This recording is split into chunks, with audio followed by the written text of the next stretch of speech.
Imagine watching yourself walk toward your own death, fully aware, completely unable to stop. Parasites don't just kill. They turn animals into mind-controlled zombies. The body obeys. The brain screams. Nothing listens. Snail, the neon billboard. A snail on the forest floor, doing what it's done for millions of years. Stay low, move slow, stay invisible. Then you see the eyes, swollen, pulsing, neon green and yellow tubes, twitching like a sick heartbeat. It's a blind billboard for its own execution. Inside that living tissue, a parasitic flatworm called Leucochloridium is wearing the snail's face. To make room, the worm has shoved the snail's actual eyes aside, effectively blinding it. The parasite physically blocks the snail from retreating into its shell. Its most sensitive organs are now locked in the out position, swollen and exposed. But here's the hack. The snail now abandons the shade and crawls straight into the bright sunlight, positioning itself on the highest leaf. To a bird, this isn't a snail, it's a wriggling caterpillar. The bird tears the stalks right out of the snail's head. The snail stays alive, regenerates the stalks, and grows a fresh batch of worms for the next bird. Cicada, the flying salt shaker. This is the party zombie of the insect world. It's a hyper-sexualized death march where the host is literally falling apart while trying to find a date. The Massospora fungus infects cicadas as they emerge from the ground. The fungus begins to digest the cicada's abdomen, eventually causing its entire rear end, including its genitals, to simply fall off. In its place is a chalky, white fungal plug. But the cicada doesn't stop. The fungus pumps the host full of amphetamines, keeping it hyperactive. Even though it's missing half its body, the cicada flies around like a salt shaker of death, dropping spores on everyone below.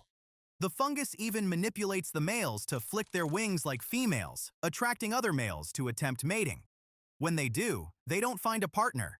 They just catch the fungus. Mouse, the fatal attraction. A mouse's entire survival is built on a hardwired fear of cat urine. One whiff and the brain screams, run. Enter Toxoplasma gondii, not a worm, not an insect. A single-celled protozoan, a microscopic hacker that proves you don't need size to delete a brain. It needs to reproduce in a cat's gut, so it hacks the mouse's amygdala and flips the fear switch into attraction. Not just tolerance, sexual attraction. The scent of its executioner becomes irresistible. Scientists call it fatal attraction. We call it a literal suicide zombie. The mouse walks out into the open, following the scent like a lover. The cat eats the mouse, the parasite gets its honeymoon in the stomach, and the mouse dies with a brain telling it everything is perfectly fine. It's a neurological Trojan horse delivered to the one place it's guaranteed to be destroyed. Ant, the part-time zombie. The zombie ant fungus doesn't just infect, it replaces. It digests the ant's muscle fibers and replaces them with fungal threads, but it leaves the brain untouched. It needs the driver to stay awake while it steals the car. The fungus forces the ant to climb exactly 25 centimeters up a plant, where humidity is perfect for fungal growth. Then it triggers the death grip. The ant is forced to bite down on a leaf vein with a strength it never possessed. The ant dies, and a thick alien stalk erupts through its skull to rain spores down on the colony below. But if the fungus doesn't get you, the lancet liver fluke will. This parasite makes the ant a part-time zombie. At night, it forces the ant to climb to the tip of a blade of grass to be eaten by a cow. If no cow shows up by morning, the parasite releases the ant so it can rest in the shade, only to hijack it again the next evening. It's a benevolent kidnapper that only wants you fresh for the sacrifice. Crab, the forced motherhood. A parasitic barnacle called Sacculina is able to turn a crab into a mechanical wet nurse for the thing that will delete its future. Once inside, it grows a root system through the crab's entire body, wrapping around its nerves, its gut, and its eyes like a fungal infection made of meat. It chemically castrates it, deleting its future to fuel its own. The parasite forms a massive, pulsating sac where the crab's eggs should be. If the host is male, The parasite rewires its hormones, widening its abdomen and forcing it to perform the maternal instincts of a female. The crab doesn't just tolerate the parasite, it protects it. It spends its final months cleaning the parasite's egg sac and waving its claws in the water to help its own murderer's larvae hatch. The crab remains a conscious prisoner in its own shell, kept alive only as a biological nursery until its body is completely hollowed out. Cockroach, the lobotomy. The jewel wasp is a neurosurgeon with a god complex.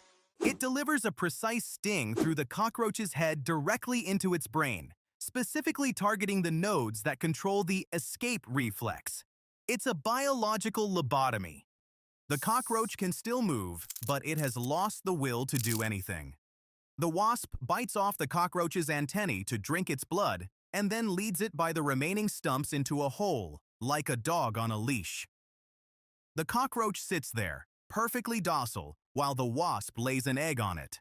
When the larva hatches, it eats its way into the cockroach's abdomen, consuming the non-essential organs first to keep the meat fresh as long as possible.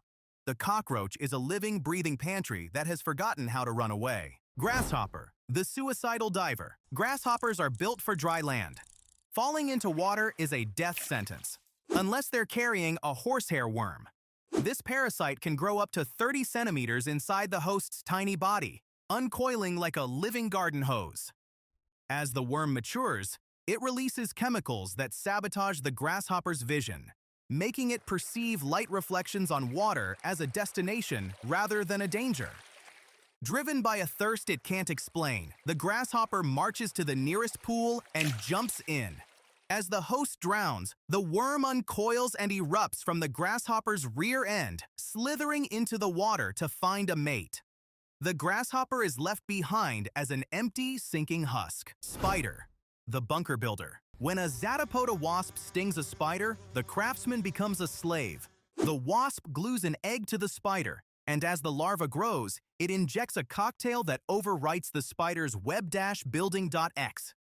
Instead of a circular trap for flies, the spider becomes obsessed with building a bunker web. It spends its final hours reinforcing a tiny, bizarrely thick silk platform designed to survive heavy rain and wind. It's not a web for the spider, it's a reinforced nursery for its murderer. Once the bunker is finished, the larva kills the spider, eats it, and hangs its cocoon from the very platform the spider was forced to build. The spider didn't just lose its life, it spent its final hours working overtime to make sure its killer had a safe place to sleep. Good thing nothing does this to humans, except maybe Toxoplasma, which already lives in about 2 billion of us. Stay curious and subscribe while you're still in control.